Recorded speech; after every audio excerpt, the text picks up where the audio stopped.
music we play is geared for you to think. Those of you who don't think too much, just tell me about that shit before we drop down. This thing is my dad's DeWalt toolbox. He's been working in this garage for like coming up on 30 years now. And this is how he's stored his power tools all this time. And you've probably seen those kind of like power tool holders like on Etsy or on Facebook or whatever. And I kind of decided that I wanted to make one of those. He's not gonna be home for like another hour and a half, and I'm waiting for him to get back so that I can work on the car again. And so I figured, why not fill the time by at least attempting to make one of these things. I haven't watched any tutorials on how to do this or anything. I don't know what I'm doing, but it's just gonna be a fun experiment and a way to kill some time in a productive way. So let's go.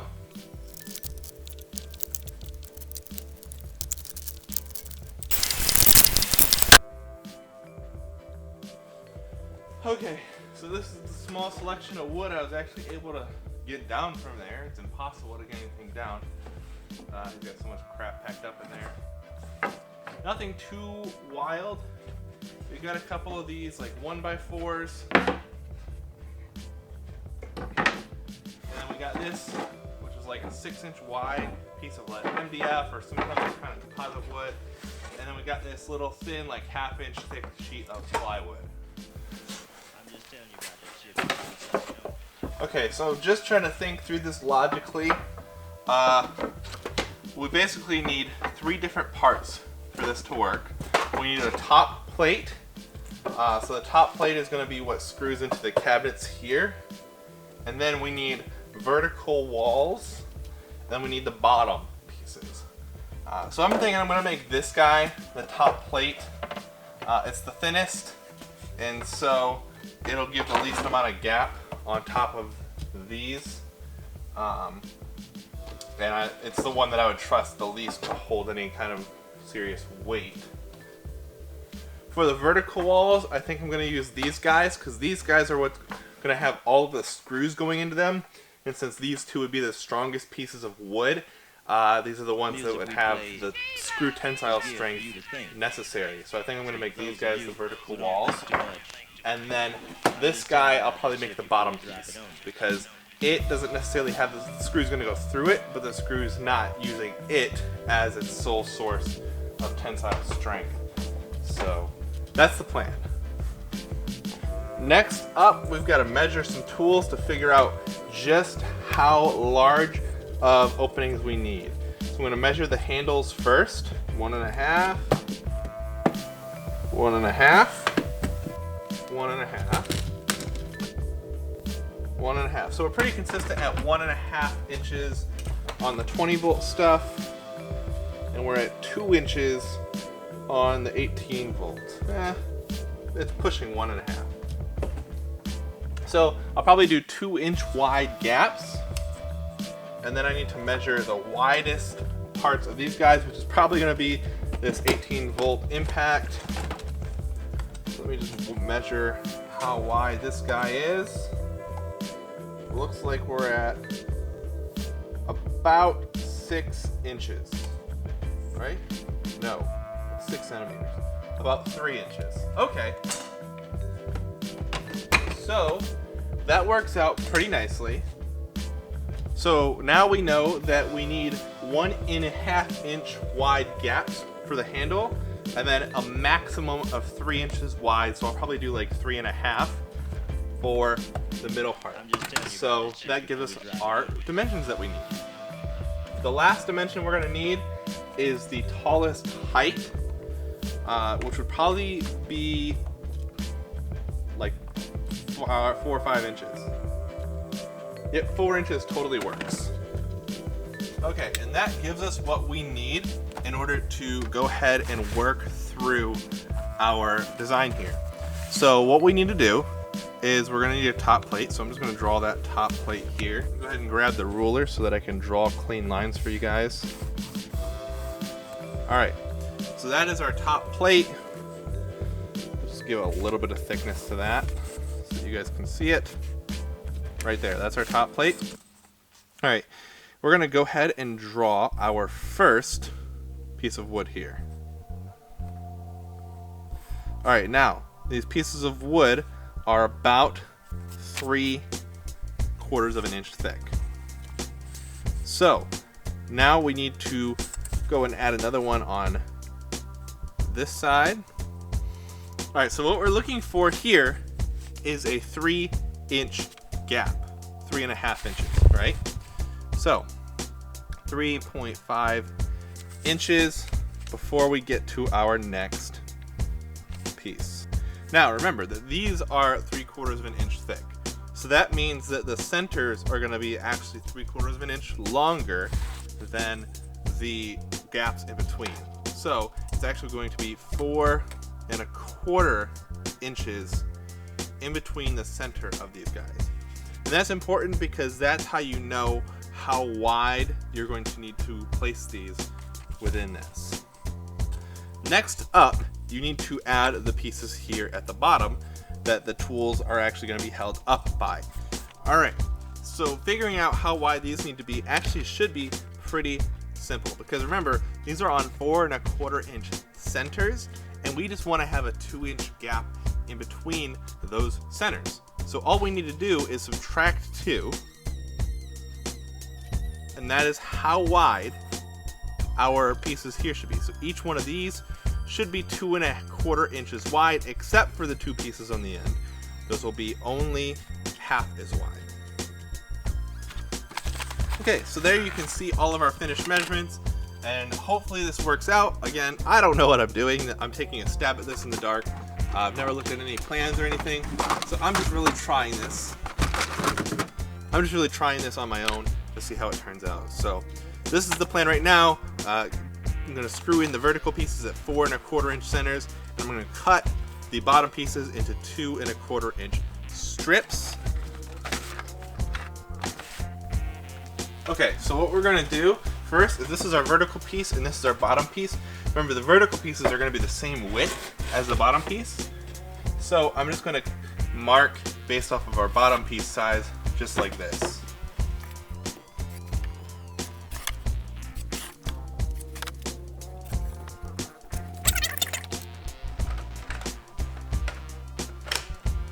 This is where I feel like we should probably have a disclaimer.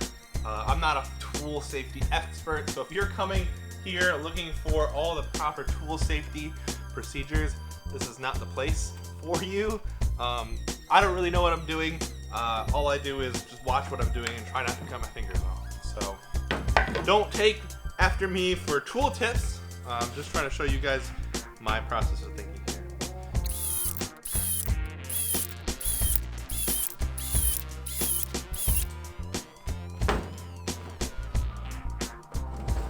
Okay, and so these are our vertical pieces, so they're going to sit something like this. So that can give you guys an idea. Whoop, dominoes. Alright, now with our bottom piece, as said before, I need to mark 2.25 inch centers on this guy. So I'm going to find my pencil, and we're just going to start marking at 2.25.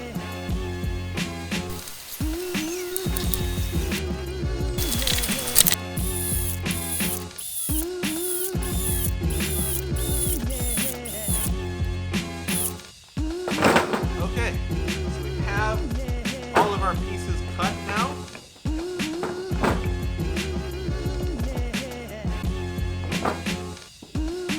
It's almost time to start putting them together.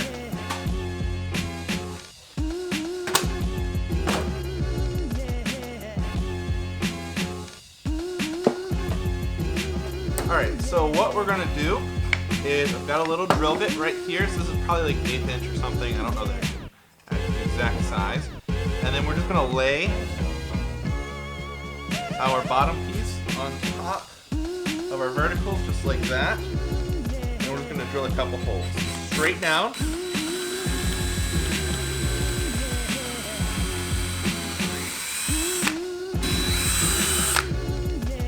And grab a couple screws.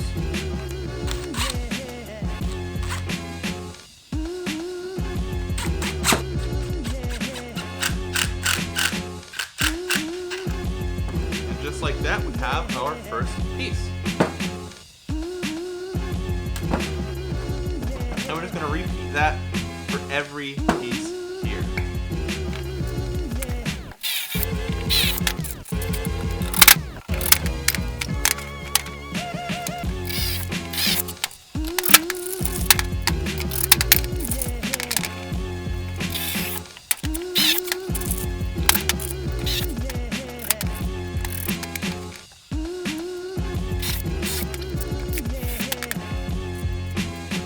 Alright, and you'll notice that I set 2 of our vertical pieces aside, and that's because I did cut these 2 little pieces. They're going to act as our pieces that are all the way on the side. Instead of putting these guys over the center, I'm going to squeeze these guys all the way to one side.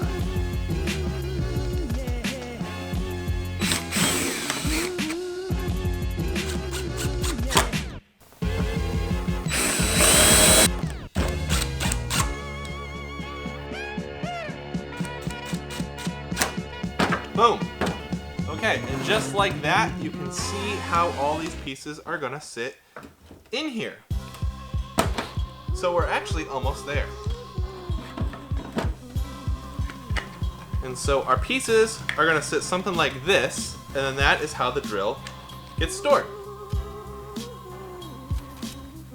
So what I'm gonna do is I'm actually going to custom mount these for each individual gun. I'm not going to just do like a generic spacing because guns like this one are super skinny. There's not a lot of difference between the handle and the driver of the gun. The ones like this have a lot more dramatic difference. So I'm gonna probably do a couple different spacings in between when I'm mounting this. So instead of that piece of plywood that I was gonna use before, I'm gonna use this one because it's already here and it's the right width. I wouldn't have to cut it down except for just this width. And so we're just gonna go ahead and use this guy.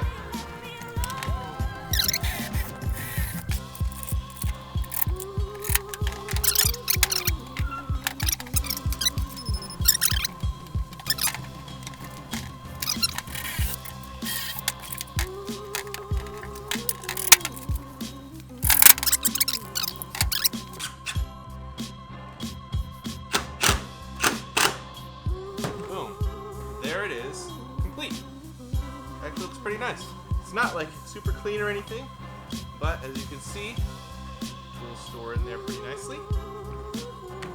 It's exactly what we wanted. Okay, so now that we have our holder built, we need to get this guy out of the way so that we can mount this holder in here.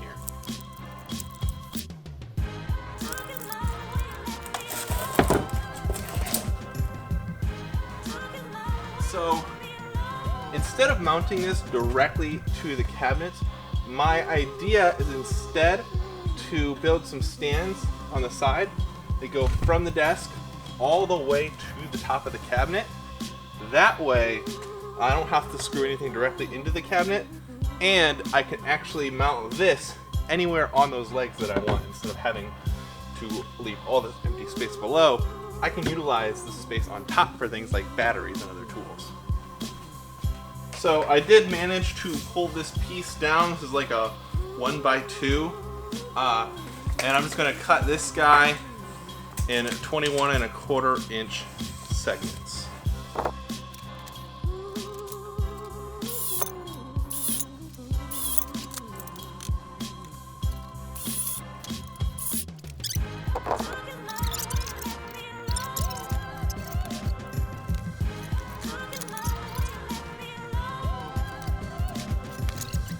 Yo, hang up. That's police.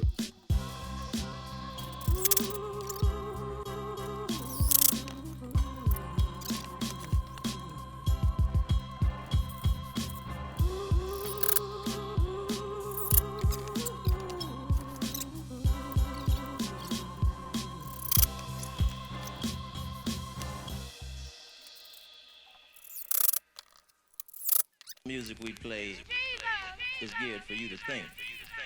So for those of you who don't think too much, I'm just telling you about that shit before we drop it on you.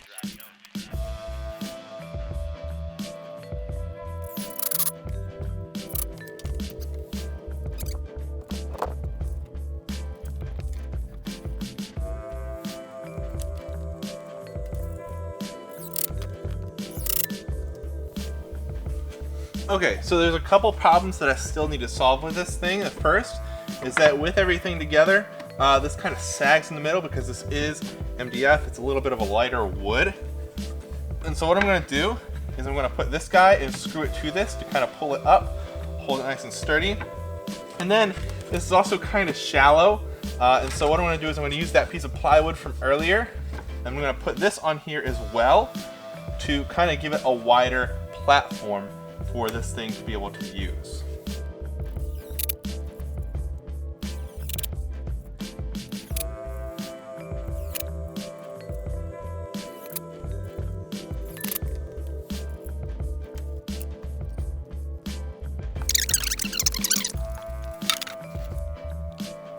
Alright, and this is what it looks like all finished up. It's not perfect, it's not super fancy or anything, but it's definitely a lot nicer than the box we had before. So, you know, you can just reach in here and grab any of these, pull them right out, just like that. And then up here, we've got extra batteries and stuff, and we've got our chargers down here. Stuff that doesn't fit on there is, of course, things like all the larger tools. So what I would love to do as the next project is to make another shelf that extends off of here that these guys could sit up on like that. That way all these longer things would get elevated and the only thing sitting on the table would be the saws. So that's the final result. Kind of like it, and thank you guys for tuning in. I'll see you guys in the next video.